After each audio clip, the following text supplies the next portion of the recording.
E diz assim a palavra de Deus: E no último dia, o grande dia da festa, Jesus pôs-se em pé e clamou, dizendo: Se alguém tem sede, que venha a mim e beba.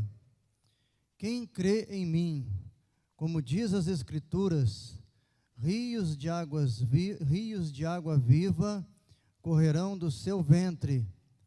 E isso disse ele do Espírito que haviam de receber os que nele crescem, porque o Espírito Santo ainda não fora dado, por ainda Jesus não ter sido glorificado. Amém?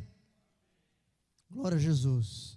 Esse texto, ele é bastante conhecido da igreja, essa passagem a respeito de nosso Senhor Jesus Cristo em Jerusalém, nos dias das festividades dos tabernáculos, ou a festa das cabanas, ou a festa das colheitas. É uma passagem bastante conhecida, porque Jesus fala da água viva, fala do símbolo do Espírito Santo. No Antigo Testamento, irmãos, tem várias passagens que abordam o Espírito Santo presente no meio do povo de Israel. São muitas as passagens que ilustram e já deixa bem claro a respeito da terceira pessoa da Trindade, que é o Espírito Santo. Nós, cristãos assembleanos, cremos no Pai, no Filho e no Espírito Santo. Três pessoas, mas que é um só Deus. Um só Deus. O Deus Trino, Deus Pai, Deus Filho, Deus Espírito Santo, o Deus triuno. Já logo no começo da Bíblia, a Bíblia relata a respeito do Espírito Santo, porque diz as Escrituras, logo no primeiro livro, no primeiro livro e nos primeiros versículos do primeiro livro de Gênesis, diz que Deus criou os céus, Deus criou a terra, e a terra era sem forma e vazia, e o Espírito Santo de Deus, e o Espírito Santo pairava sobre as águas. Ali começam então a mostrar a terceira pessoa da Trindade, o Espírito Santo, e o Espírito Santo pairava sobre as águas. É a primeira passagem na Bíblia que ilustra a figura e a existência do Espírito Santo de Deus. Amém? Amém. Amém também.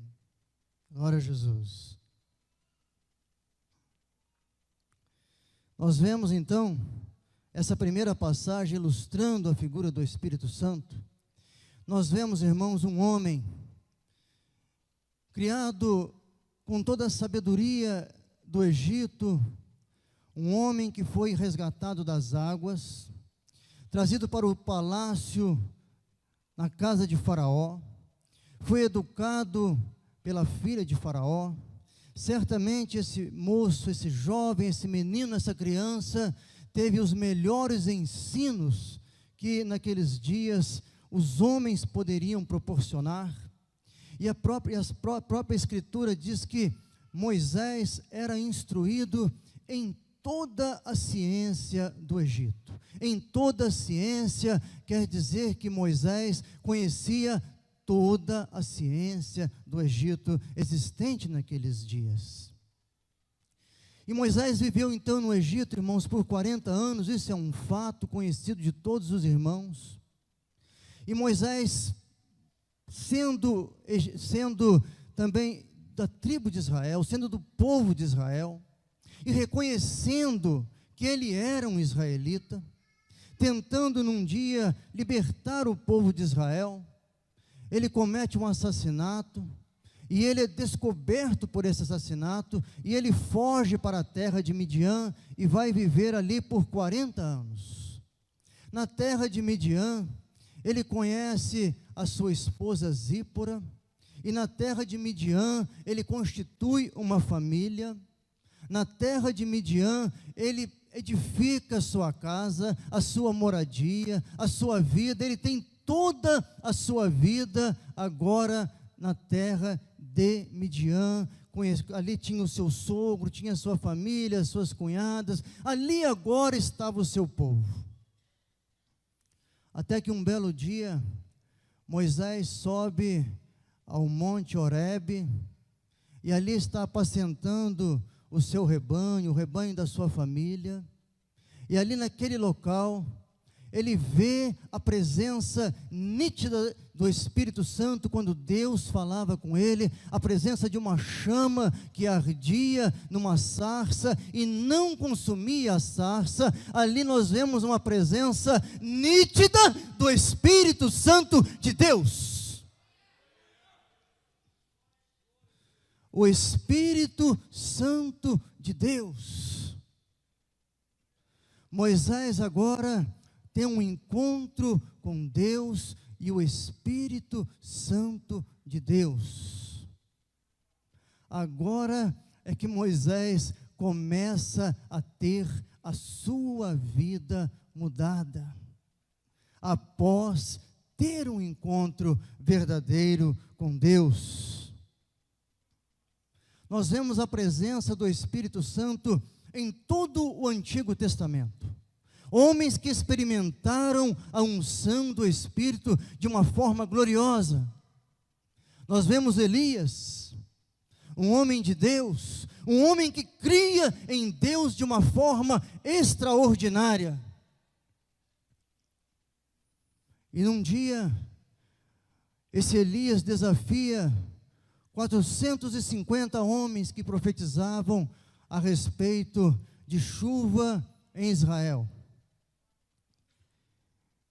E então Elias, conhecedor, sabedor da existência do Deus verdadeiro, um Deus que nos ouve, um Deus que nos atende nas nossas aflições, um Deus que é um Deus de um relacionamento pessoal comigo e contigo em todos os dias. Elias, conhecedor desse Deus, desafia aqueles homens de uma forma extraordinária. Então ele diz: vamos sacrificar, então, vocês sacrificam ali aos seus deuses, e eu vou sacrificar aqui ao Deus verdadeiro. E os profetas de Baal começam então a clamar, a invocar o seu Deus, de uma forma extraordinária, que até então eles não tinham feito. E Elias diz: o Deus que mandar fogo dos céus e consumir tudo que tiver aqui, esse é o Deus verdadeiro. E os 450 profetas de Baal estendem ali o seu altar e colocam o sacrifício em cima do altar. Elias faz da mesma forma aqui. E eles começam a implorar os favores de Deus, e começam a se retalhar com facas, para que Deus ouvisse, para que o seu Deus ouvisse o seu clamor, os seus clamores naquele momento. Então Elias zomba deles: por que vocês não gritam mais alto? Quem sabe o vosso Deus está dormindo e não pode ouvir. E depois deles clamarem intensamente, para as coisas não parecerem muito fáceis, Elias pede: tragam água e joguem aqui neste altar, molhe bem a lenha, molha bastante, molha bastante.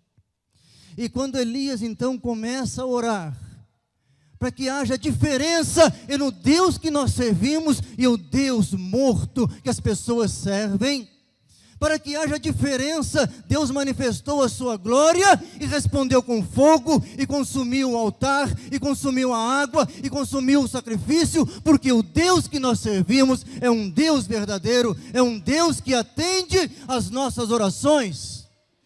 Há uma diferença no Deus que nós servimos e o Deus morto dos profetas de Baal. Vocês gritem mais alto, para que o vosso Deus responda. Gritem mais alto, mas Ele não vai responder, porque Ele nunca vai responder. Mas eu sirvo um Deus verdadeiro, que quando Deus se move pelas minhas orações, quando Deus se move pelas suas orações, Ele responde dos altos céus. Porque Ele é um Deus pessoal, que te conhece pelo nome. Deus te conhece pelo nome, porque Deus é um Deus diferente. O nosso Deus é um Deus diferente. A terceira pessoa da Trindade estava bem patente no Antigo Testamento. Bem patente. O povo de Israel experimentou o pior cativeiro que ninguém poderia imaginar. Essa que é a verdade. Ninguém poderia imaginar ser cativo e ser escravo após ter uma terra a qual eles pertenceram. O cativeiro da Babilônia foi muito pior do que os 430 anos que passaram no Egito.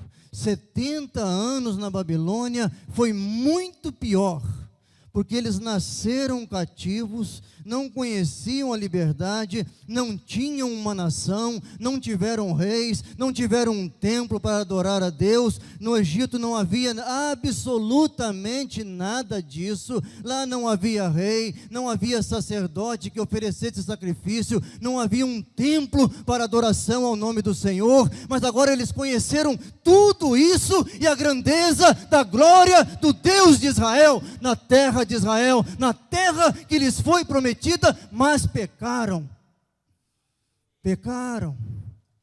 e foram levados cativos para experimentar por 70 anos o cativeiro na Babilônia. Mas ali Deus usou profetas, ali Deus usou homens e mulheres para exortá-los e chamá-los de volta à obediência do Deus vivo.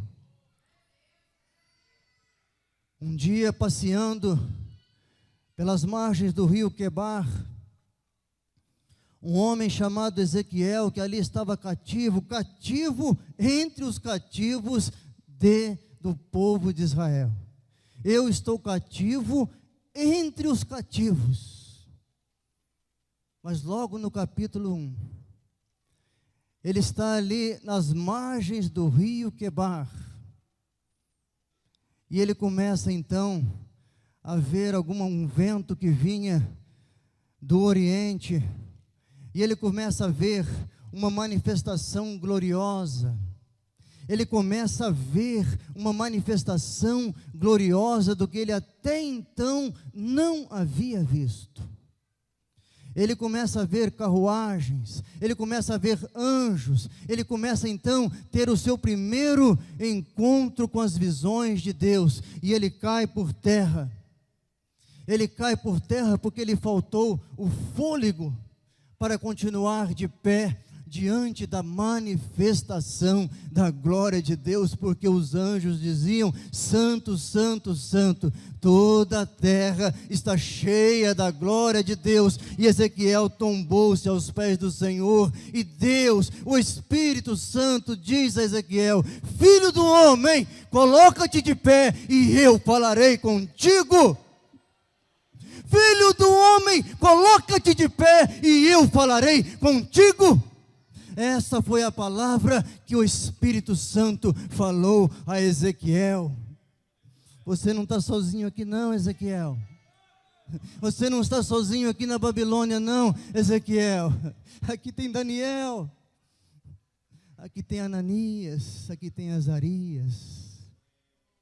aqui tem homens de Deus. E no capítulo 37 do livro de Ezequiel, o Espírito Santo diz que o mesmo Espírito o levou a um vale de ossos secos, a Bíblia diz sequíssimos, simbolizando a nação de Israel. Deus leva Ezequiel a ver aquele vale de ossos sequíssimos.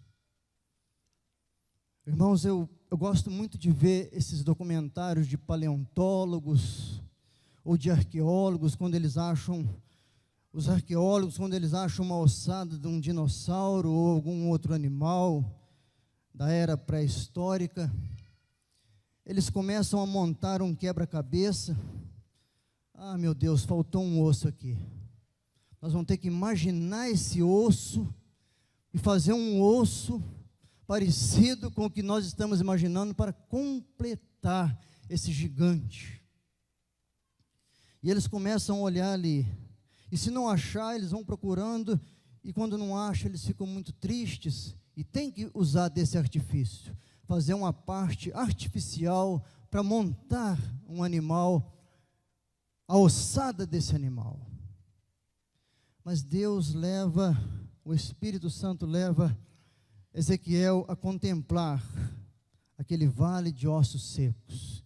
Então, o Senhor pergunta a Ezequiel: pode sobreviver estes ossos? E Ezequiel: tu o sabes, Senhor. Mas os ossos estão sequíssimos. A nação de Israel está 70 anos aqui, destruída. Tu o sabes, Senhor.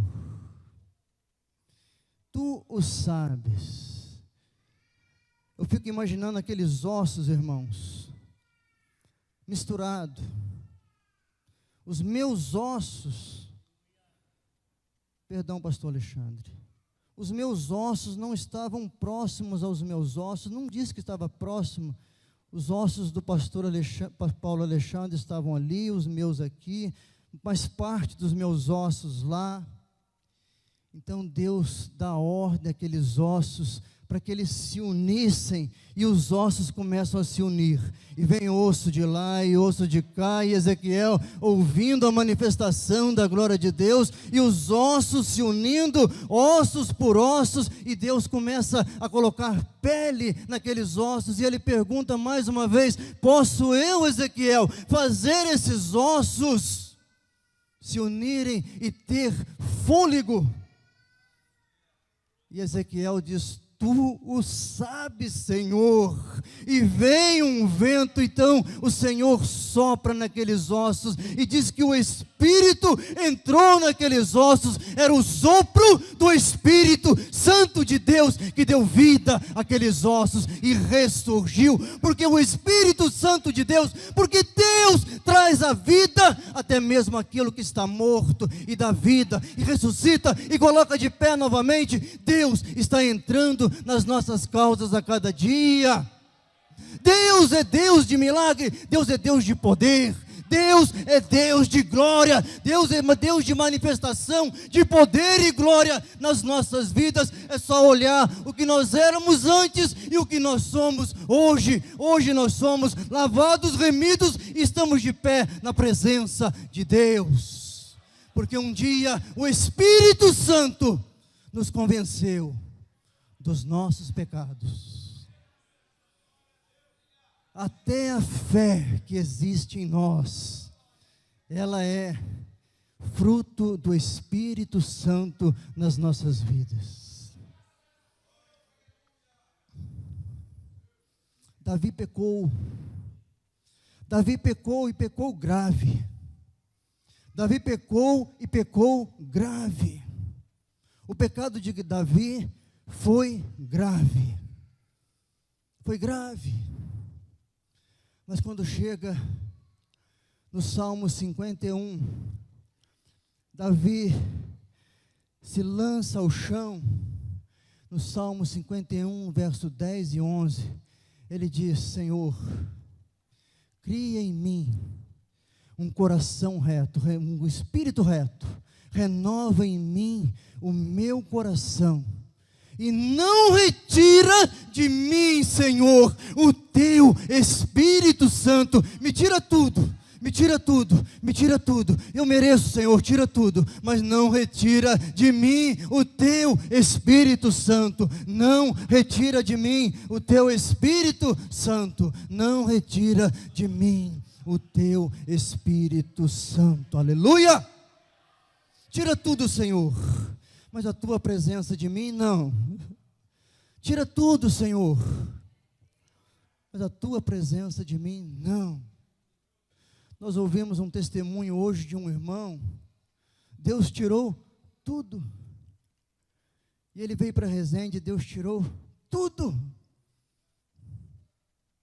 Mas não retirou dele o Espírito Santo. Tira tudo, Senhor. Mas o teu Espírito Santo, não. O teu Espírito Santo, não. Às vezes nós temos a tendência, irmãos, de imaginar Sansão um homem muito grande, um homem muito alto, extremamente forte, muito forte.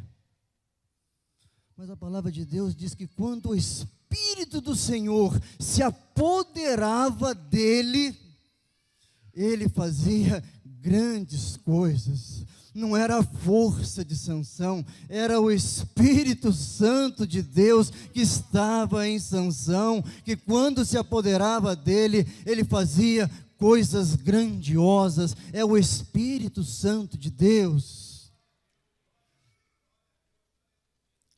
Nós vemos aqui, irmãos, nosso Senhor Jesus Cristo, na festa dos tabernáculos em Jerusalém. Os seus irmãos na Galileia dizem: por que você faz essas coisas e fica aqui na Galileia? Vai lá para a Judéia, rapaz. Vai lá para Jerusalém e faz as coisas lá, para que o mundo te veja, para que as pessoas vejam, o mundo te veja. Jesus disse: ainda não é chegada a minha hora. E seus irmãos partem para Jerusalém.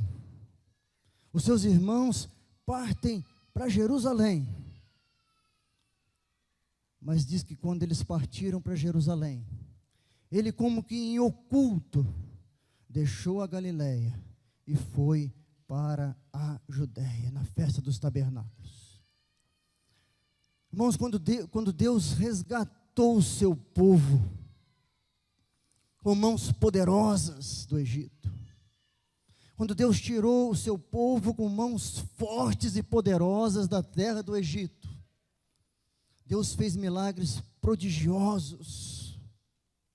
Deus fez milagres prodigiosos e continuou fazendo durante 40 anos. E Deus deu mandamentos. Quando chega no capítulo 23 do livro de Êxodo, do livro de Levíticos, capítulo 23, o verso 33, 34, Deus dá mandamento sobre as festividades. Quando vocês entrarem na terra que eu vos dou, lá vocês vão celebrar 3 festas: Pentecostes, Páscoa, as principais festividades. Páscoa, a festa dos tabernáculos e o Pentecostes. A festa dos tabernáculos era para que o povo memorizasse como Deus os tirou e fez milagres, conduzindo eles até o Egito. Eu fico imaginando, até a terra de Canaã, do Egito até a terra de Canaã. Os milagres que Deus fez. E um deles foi fazer com que o povo habitasse em cabanas, em tendas rústicas. E a festa dos tabernáculos era para relembrar como Deus fez na vida deles. E Deus dá esse mandamento, essa festividade. E ela se encontra também no livro de Deuteronômio, capítulo 16, onde o Espírito Santo ratifica pelas mãos de Moisés a festa dos tabernáculos. E na festa dos tabernáculos, irmãos, acontecia algo muito maravilhoso, muito grandioso, porque era a festa mais alegre que existia e existe em Israel. Porque é a festa onde o povo deveria comparecer com as primícias da sua colheita, encerrando a estação de outono, exatamente onde nós estamos agora. Nós estamos encerrando a primavera aqui. Nós estamos começando a primavera aqui. Eles estão começando o outono lá. Setembro e outubro, nesses 2 meses, entre esses 2 meses, eles encerram e começam então o outono, que é a época das colheitas. E eles deveriam aparecer com as primícias das colheitas lá em Jerusalém, na festa dos tabernáculos. E a festa dos tabernáculos é algo glorioso, porque o sumo sacerdote, ele vinha de lá, irmãos, ele pegava toda aquela colheita, as primícias para oferecer ali no altar dos holocaustos, e nesse dia, o sumo sacerdote, para fazer menção das provisões da água que Deus também os manteve vivo lá no deserto, para fazer menção da água que Deus proveu para eles no deserto, o sumo sacerdote ia até o tanque de Siloé, enchia uma botija d'água e vinha até os cantos do altar do holocausto e despejava a água nos dutos, e aquela água descia pelos dutos, e ela ia correndo, e o povo então glorificava a Deus por lembrar, não somente por aquela água que ali está, mas o símbolo daquela água que ali estava, correndo, o povo lembrava, meu Deus, o Senhor guardou os nossos antepassados por 40 anos no meio do deserto, e a água não lhes faltou por nem um dia. Por nem um dia.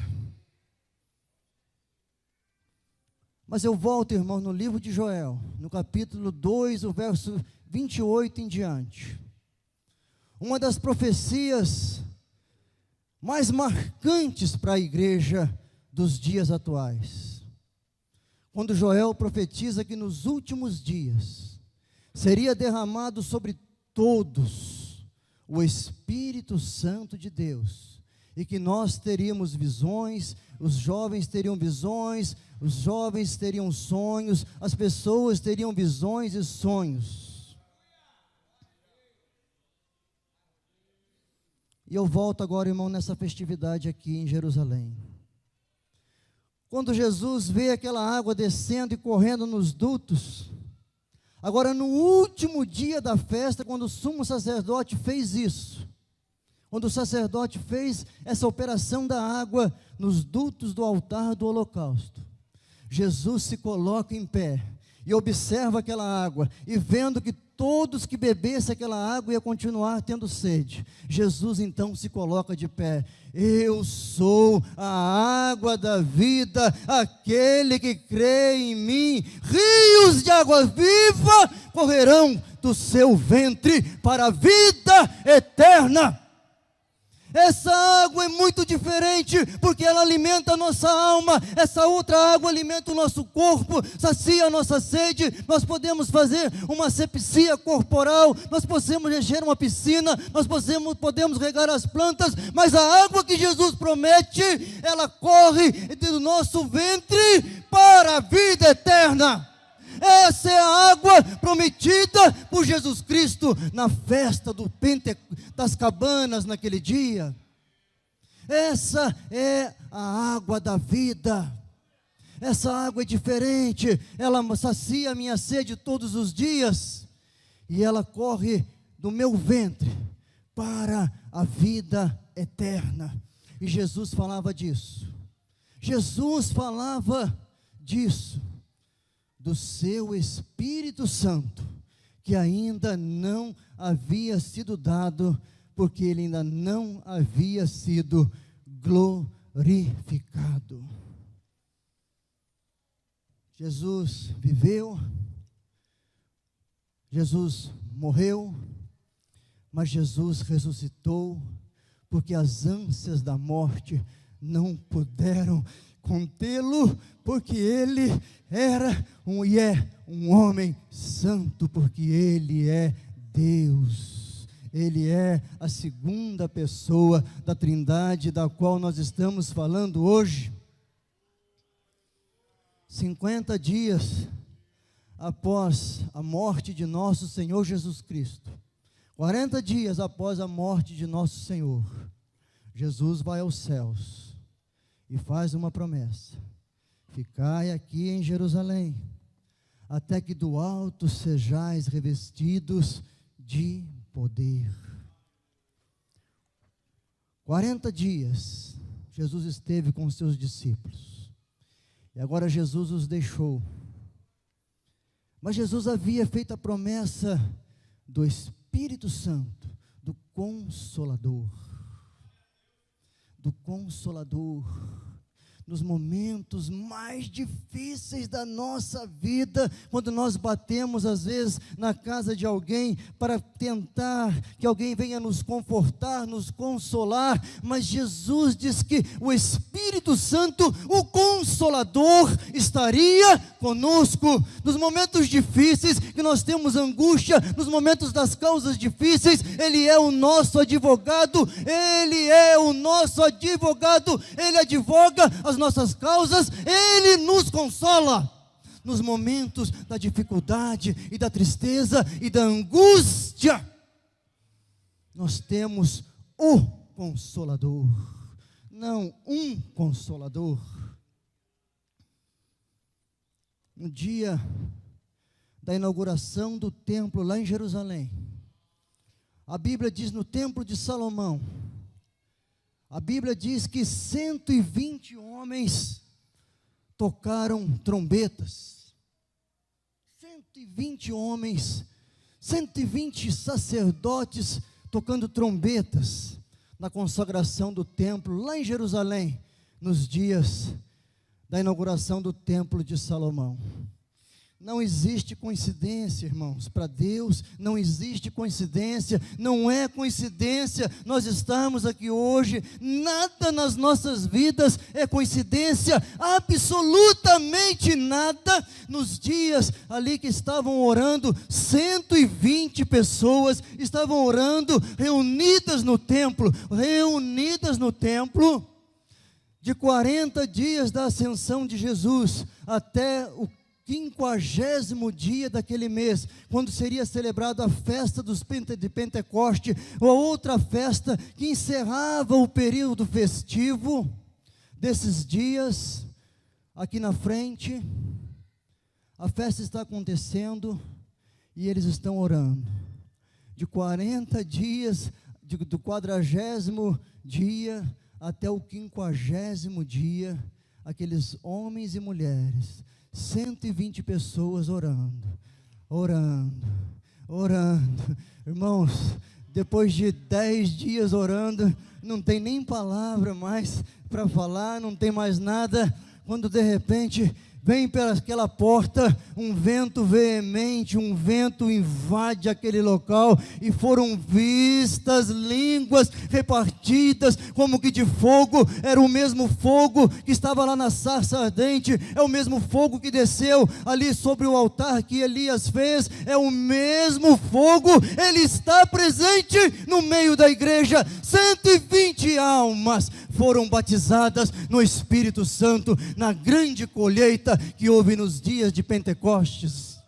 Eu ainda me lembro, irmãos, com saudade, após a minha conversão, lá onde funciona a igreja, a congregação das Samambaias. Eu não canso de falar isso.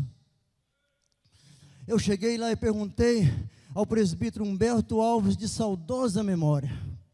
Perguntei: irmão Humberto Alves, eu ouvi dizer que o senhor ora para que nós recebamos o batismo no Espírito Santo. Eu queria experimentar o fogo do Espírito Santo na minha vida, o calor do Espírito Santo. E ele falou: olha, eu oro, Sérgio, fica aí que nós vamos orar. E no final nós vamos orar. Ele já estava com a voz bem debilitada. Ele: pode ficar aí que nós vamos orar. No final nós vamos orar. Então, ele começou um culto com a sua voz, um pigarro muito forte por causa da sua idade. E então ele começou a cantar. E, irmãos, eu ouvi nitidamente, quando parou uma carruagem lá fora, mas uma carruagem parando lá fora, eu ouvi tropel de cavalos, irmãos, eu vi, ele começou a cantar este hino aqui, ó, ele começou a cantar o hino 24 da nossa harpa. Esse hino me traz essa recordação. Ele começou: no Pentecostes sucedeu o que Jesus falou, pois de repente lá do céu um vento assoprou, e veio a casa toda encher, e os corações com muito poder pentecostal, ó, vem nos inflamar, também nos renovar, ó, vem, sim, vem, ó, chama divinal, teus servos batizar, em cada um veio repousar a preciosa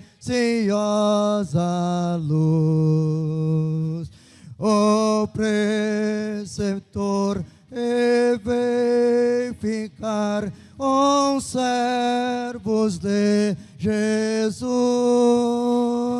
Foi o fogo santo do Senhor e os encheu com seu vigor, poder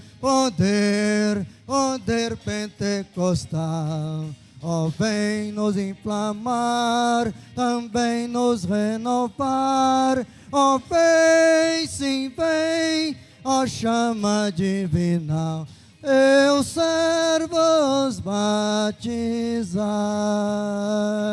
E quem deseja receber esta água salutar, que é prometida, que crer e humilde esperar, perseverando em oração, terá poder seu coração, poder pentecostal. Ó, vem nos inflamar, também nos renovar, ó, vem, sim, vem, ó, chama divina, teus servos batizar. Aleluia!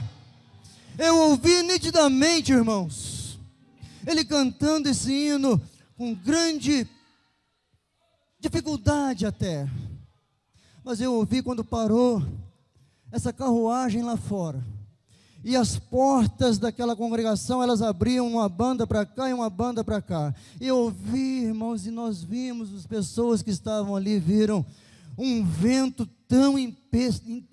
irmãos, tão forte, invadiu aquele local, e nós sentimos um calor tão intenso, irmãos. E naquele dia eu senti o que essas 120 pessoas sentiram lá no dia de Pentecostes. Eu senti a glória de Deus. Eu senti a glória de Deus vindo sobre a minha vida.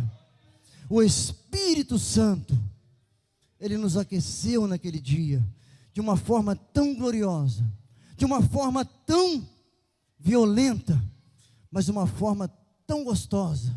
E nós pudemos naquele dia falar em línguas, como essas pessoas falaram em línguas na cidade de Jerusalém.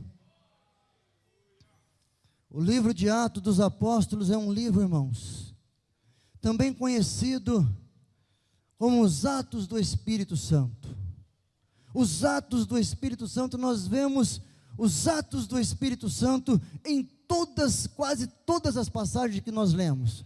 E o Espírito do Senhor, e o Espírito do Senhor, e o Espírito do Senhor. Homens estavam orando na igreja de Antioquia, Paulo e tantos outros, quando uma voz, o Espírito Santo falou: aparta-me a Paulo e a Barnabé para a obra a qual eu os tenho chamado. O Espírito Santo falou: aparta-me a Paulo e Barnabé para a obra a qual eu tenho chamado. Que coisa grandiosa é a ação do Espírito Santo, irmãos. Que coisa gloriosa é esta festividade. No livro do Apocalipse, no capítulo 21 e 22. Aqui nesses dias dessas festividades aqui, eles entendiam e sacrificavam a cada dia, 7 dias, eles sacrificavam 10 touros, 10 dias hoje, 10 dias amanhã, mais 10 dias, mais 10 dias. E aquela água, ela era tida como a água profetizada lá no livro de Ezequiel.